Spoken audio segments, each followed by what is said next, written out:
Assalamualaikum Sobat Football United. Ringan amatiran ala gua. Menghadapi Everton kemarin, Manchester United menang lagi. Menang yang kelima dalam 6 pertandingan terakhir.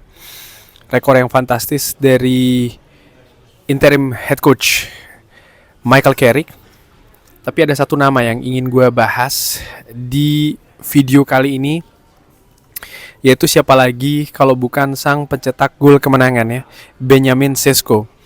Karena ini luar biasa, Benjamin Sesko mencetak 3 gol bagi Manchester United di 4 pertandingan terakhir. Dan di tahun 2026, ya total dia sudah mencetak 3 gol. Uniknya lagi, 3 gol itu diciptakan di 3 pertandingan yang berbeda, di mana Benjamin Sesko hanya tampil, dalam tanda kutip ya, hanya tampil sebagai pemain pengganti.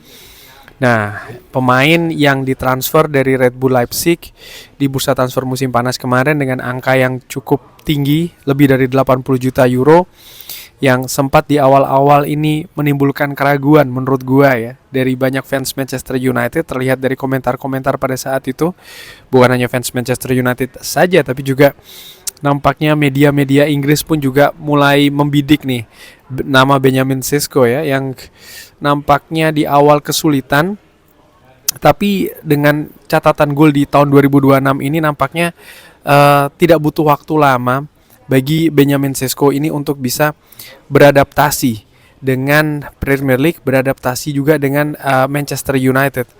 Uniknya di periode Michael Carrick, ya Benjamin Sesko sangat tajam menurut gua. Dan uniknya lagi, kalau bisa dikatakan ya, bahwa memang catatan ataupun juga ketika Benjamin Sesko ini mencetak gol di Manchester United, seperti gue ungkapkan tadi, dia tampil sebenarnya tidak dari awal, dia bukan starter. Namun ya dia tetap bisa memberikan kontribusi. Di konferensi pers terakhir dari Michael Carrick setelah Manchester United menghadapi Everton, di mana gue juga bahas di salah satu konten terakhir di channel Football United ini, Michael Carrick mengatakan, nampaknya yang gue simpulkan ya secara ringan amatiran, tentu saja nampaknya ada peluang nih bagi Benjamin Sesko untuk tampil sebagai starter. Walaupun Michael Carrick juga mengakui pilihan pemain depan dari Manchester United saat ini sangat bagus. Gue pun juga sepakat karena oke, Benjamin Sesko mencetak gol, tapi dalam permainan sepak bola ini kan tentang tim. Dan kalau melihat departemen penyerangan dari Manchester United memang dihuni oleh kualitas-kualitas yang bisa memberikan efek, dampak, kontribusi di permainan serangan Manchester United. Misalnya ada Bruno Fernandes, ada Cunha, ada Mbeumo, ada Amat. Dan komposisi ini dinilai memang saling melengkapi satu dan yang lain. Dan penting juga untuk diketahui bahwa Manchester United tidak bisa hanya mengandalkan 11 pemain starter saja. Tetap harus ada pemain yang bisa dengan fungsi merubah keadaan dari bangku cadangan. Karena sering ya dalam pertandingan-pertandingan Manchester United ini seperti kayak mengalami kebuntuan di sebagian besar menit bermain. Sehingga memang butuh pemain-pemain yang datang dari bangku cadangan untuk memberikan efek yang berbeda. Dan sejauh ini Benjamin Sesko dengan kontribusi golnya 3 gol di 4 pertandingan terakhir menurut gue luar biasa. Dan sejauh ini Benjamin Sesko secara total ya, ini sudah memiliki di Premier League 22 pertandingan dengan 7 gol dan 1 assist. Ini menarik karena dengan 7 gol ini, sejauh ini di Manchester United dia adalah top skor kedua di bawah Bryan Mbeumo dengan 9 gol. Dan kalau gue lihat misalnya Bryan Mbeumo 9 gol, Bryan Mbeumo juga menempati posisi departemen lini serang. Sesko 7 gol lini serang, Bruno Fernandes gue juga bisa tempatkan dia sebagai gelandang serang. Lalu di bawahnya ada Cunha dengan 6 gol.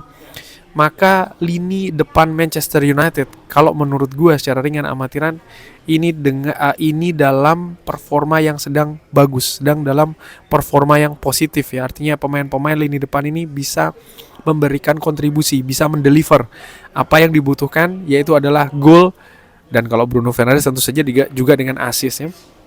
Nah, ya Benjamin Sesko seperti tadi gue sebutkan di awal, ya, ini nampaknya memang sedang memiliki periode atau memasuki periode yang luar biasa. Ini memasuki periode yang panas nih.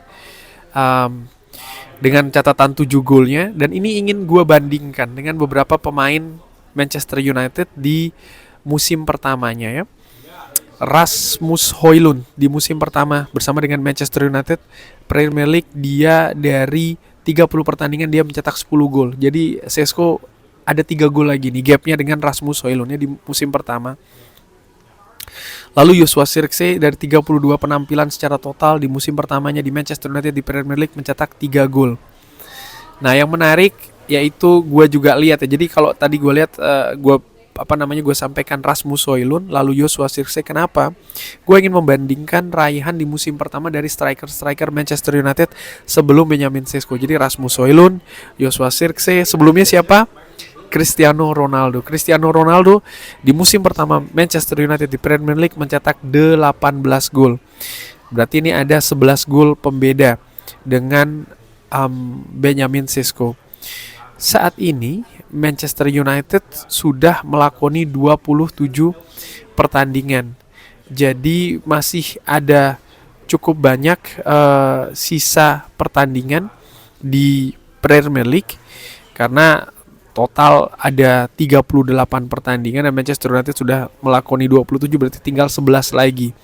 Akankah catatan gol dari Benjamin Sesko ini terus bertambah sehingga dia bisa mendekati rekor dari Cristiano Ronaldo misalnya? Kalau itu bisa terjadi, menurut gue fantastis. Tapi Benjamin Sesko menurut gue semakin bisa dikatakan mungkin dalam 3 musim terakhir mungkin striker Manchester United bisa memperbaiki ya performa dari lini depan Manchester United, khusus untuk posisi striker. Karena tadi gue sampaikan misalnya dibandingkan dengan Joshua Zirkzee, dibandingkan dengan Rasmus Højlund, catatan golnya, gue memiliki optimisme kalau situasi fisik dari Benjamin Sesko ini baik, dia sedang dalam performa yang sangat positif.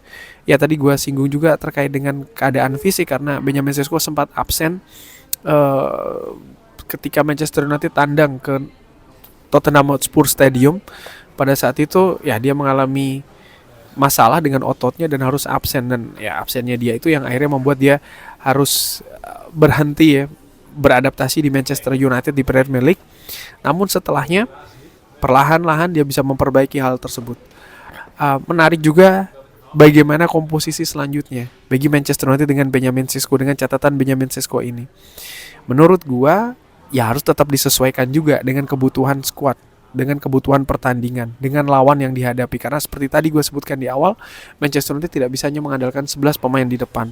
Manchester United tidak bisa mengandalkan hanya 11 pemain di atas lapangan, dan juga komposisi di lini depannya yang ditempati oleh mungkin 3 atau 4 pemain di 11 starting line up tersebut. Harus ada pemain juga yang bisa tampil dari bangku cadangan, yang bisa merubah keadaan. Dan sejauh ini gue menilai Benjamin Sesko bisa melakukannya. Tapi apakah ini akan diteruskan? Itu juga pertanyaan yang menarik. Kenapa? Manchester United mengeluarkan dana yang cukup besar untuk mendatangkan Benjamin Sesko, lebih dari 80 juta euro. Masa 80 juta euro untuk mendatangkan seorang pemain yang hanya duduk dari bangku cadangan saja? Ini kan juga merupakan catatan tersendiri. Michael Carrick menegaskan bahwa memang Benjamin Sesko ini diharapkan menjadi striker bukan hanya saat ini saja di Manchester United, tapi juga untuk periode yang lebih panjang lagi. Dan ya, apakah pundi-pundi golnya bisa terus bertambah? Apakah ini berarti adaptasinya sudah paripurna? Bagaimana menurut Sobat Football United? Drop di kolom komen. Terima kasih sudah menyaksikan. Jangan lupa like, sholat, dan juga subscribe. Wassalamualaikum warahmatullahi wabarakatuh. Thank you.